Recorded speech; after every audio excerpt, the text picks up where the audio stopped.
Hey guys, welcome to Talk to Me Tuesday for Tuesday, November 7th, 2017. This is Jennifer.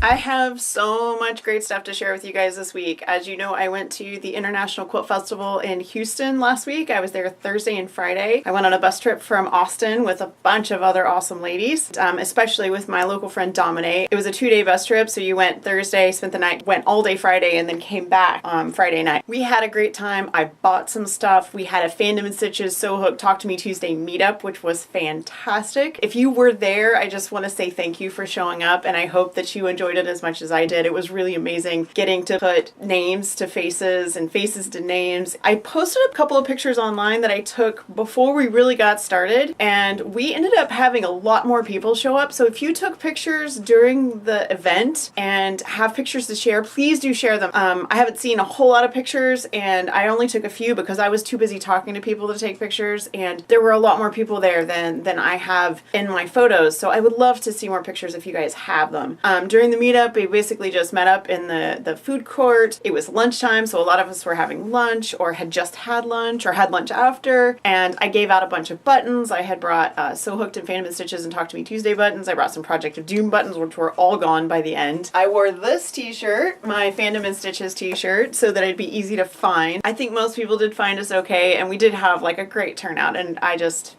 guys, I'm still kind of riding the wave to how awesome it was to get to see so many people that I usually only get to talk to online. So that brings me to the next topic I want to share, which is I am definitely planning to go next year, and we are going to do another Fandom and Stitches Sew Hook Talk to Me Tuesday meetup. So if you are thinking about going to the International Quilt Festival, seriously consider it. Save your pennies. If you can get to Houston, go. What I would really like to do is kind of make Houston a family reunion. So if you guys can make it there, it's one day destination where we can all meet like once a year, and I just think that'd be a fantastic way to do this. Houston is not that far from me, so probably next year I'm going to drive so I can stay an extra day or two. That is something that I feel like is I'm ready for. Like my friend and I, we rode the bus the last couple years, and that was really fun, but I think we'd like a little bit longer stay because we didn't have time for classes and anything else. We saw all the vendors, and we listened to some demos, and we saw the quilts in the quilt show. There's still other stuff to do. There are tons of classes, and there's all kinds of stuff. As of right now, that is the plan. I really do think we're going to be there next year, and I really do think there's going to be a meetup. So if you think you might want to go next year, I would plan on at least Friday, because that is when I plan to do the meetup, is on Friday. So that's out there, and I hope that is the thing that you guys can do with us next year. So now I want to share some shopping with you guys. This is my bag of shopping. It doesn't look like a lot compared to some of the other shoppers, but the things that I got, I was really happy with. First, I want to share my earrings. These are tiny rotary cutter earrings that I bought from the Pin Peddler.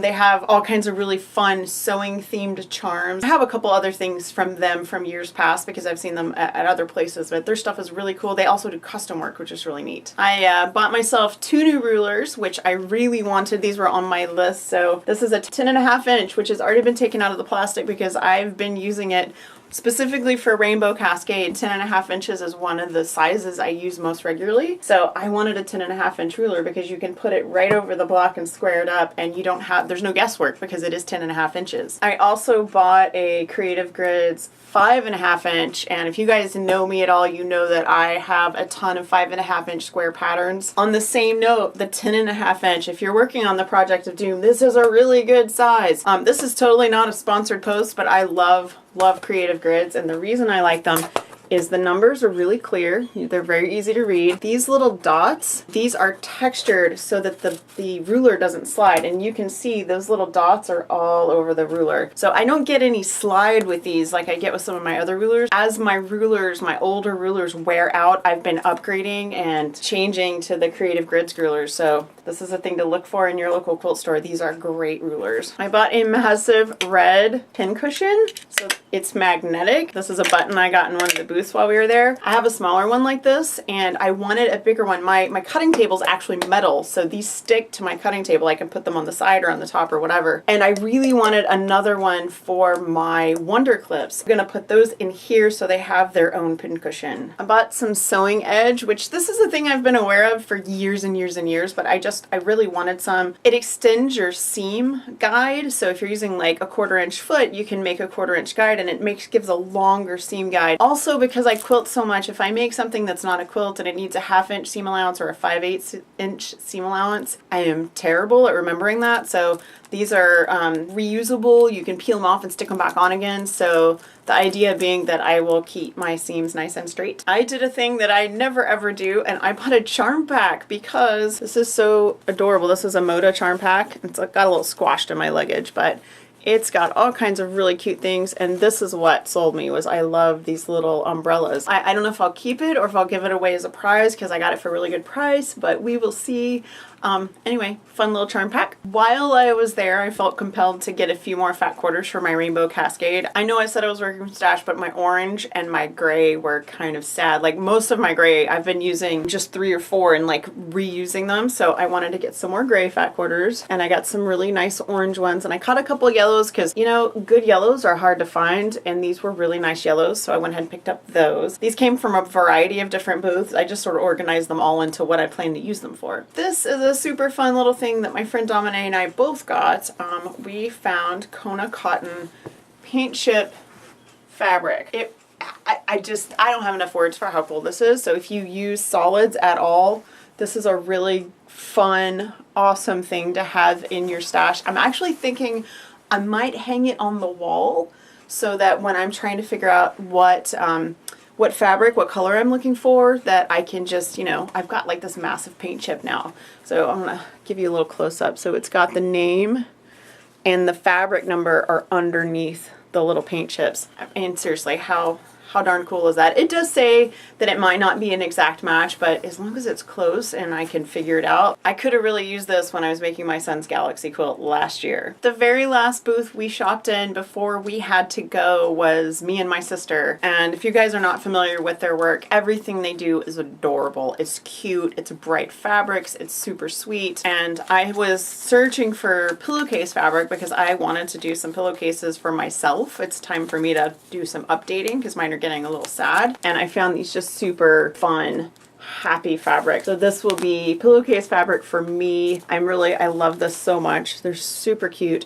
And the sisters were in the booth while we were there, so that was really neat. And my girlfriend that was with me, she got a double wide Dresden ruler, which is like their new thing, which was pretty cool. Like you can do some really neat things with it. The last thing that I bought was from the same booth, and I have to tell you guys, I don't usually buy patterns. I don't generally have enough hours in the day to make everything that I design, but every once in a while I see a pattern that I have to have, and this was one of them. This is it's a patchwork frog. They had a whole pile of these in their booth. They're filled with the little pellets like you put in bean bags or weighted blankets, and they were the most adorable things I've ever seen. It makes a frog about this big, and I just decided I really need to make a frog, so this is something that is on my agenda for the near future. Only pattern I bought was a frog. I do have some other stuff, but this was all freebie stuff. So when you go to Quilt Festival, there are samples, there are free bags, there are giveaways, there are things you can spin wheels and win stuff and all kinds of stuff. So I did get some freebies, and the one that you saw already was the Handy Quilter bag from the Handy Quilter booth. We went by the Craftsy booth so we could get a peek at Angela Walters doing a little demo, which we didn't really stay for because there were 6 million people there, but while we were there, we got a Craftsy bag, and in the Craftsy bag was a charm pack, a full charm pack for a new line of fabric they have coming out. I haven't even opened this yet. We went by the Gamble booth. Gamble's a long arm company, and we got a Gamble bag. Like most of the long arm companies give out bags because it's good advertisement for people walking around to have bags that have like the name of wherever they got them from, because people will come to their booths just to get free bags and then they see their products. I got all kinds of like postcards and like just little informational things from different different booths. I got some free magnets. We went to the Banyan Batik booth, which is owned by Northcott, and you guys probably already know that I absolutely love Northcott. I'm a big Stonehenge fan, and we spun a wheel and we got just sort of a mini charm back. I think it's got like maybe 5 squares in it, but it's samples of their new batik, which is just freaking gorgeous. The wall that they had with the samples of the fabric was really beautiful, and they're just great. I really like, they have these like little lozenge shapes in them. It almost looks like little, I don't know, like sprinkles like you put on ice cream or something. We went also by the Stitch in Heaven booth, which is a store local to Texas. They do a lot of quilt cruises and stuff. We spun a wheel there, and I got a miniature pack of 2.5-inch strips. So just more batiks. Like most of the freebie stuff I got was batik stuff. And my friend Domine passed her freebie from Stitch in Heaven on to me so that I could use it for a prize. So it is actually a pre-cut applique boot. This is the show guide. It's got a map of the vendors, and it talks about the quilt show, and there are all kinds of ads and deals and stuff in it. So that's it. It looks like a lot to me, but when you're shopping and you're watching other people shop, I don't think I actually bought that much in comparison to some of the other very enthusiastic quilters that were there. I had a great time. I had so much fun with my friend Domine, and I cannot wait to do it again next year. So coincidentally, during the same weekend, BlizzCon was going on, and for those of you that don't know, my husband works at Blizzard, which is, Blizzard does World of Warcraft and Overwatch, and they're a big video game company. And so I had seen a picture of the Blizzard bag. There's like a backpack you could get that has stuff in it, and I just thought the backpack was cool. And so when I got home, my husband had brought me one home from work. So I just wanted to show it really quick, because this whole piece it's sort of like the loop side of Velcro, and all of these are Velcro, which I thought was really neat. I didn't have a backpack, so now I have a little backpack to wear around. Don't forget to visit Fandom and Stitches tomorrow for Fantastic Beasts 2 Quilt Along, and be sure to stop by Sew Hooked on Friday for Free Pattern Friday. I did not have a Free Pattern Friday last week, and I did get called out on it at the quilt show. One of the ladies on my bus asked me if there was going to be Free Pattern Friday, and I did get a little bit of a scolding when she found out there wasn't. So there will be Free Pattern Friday this week. And if you are a $10 patron, please make sure you check Patreon from last week, because you have a message from me that's just for $10 patrons. Basically because October was so just hair on fire crazy for me. I did not get a new pattern published, a new for sale pattern published. And because of that, and because you are part of the Sew Hook Pattern Club by being a $10 patron, you have a $10 coupon to my Etsy store waiting for you. So you need to go to patreon.com/sewhooked, and if you are a $10 patron and you're logged in, you will see the coupon code, and you can just go straight to my Etsy shop and you can use that. That's going to be it for me today. You guys have a fantastic week. Have a crafty week. And if you're a Talk to Me Tuesday, be sure you check our website for signups for next year's Talk to Me Tuesday swap. That's it. I'll see you guys next week. Bye.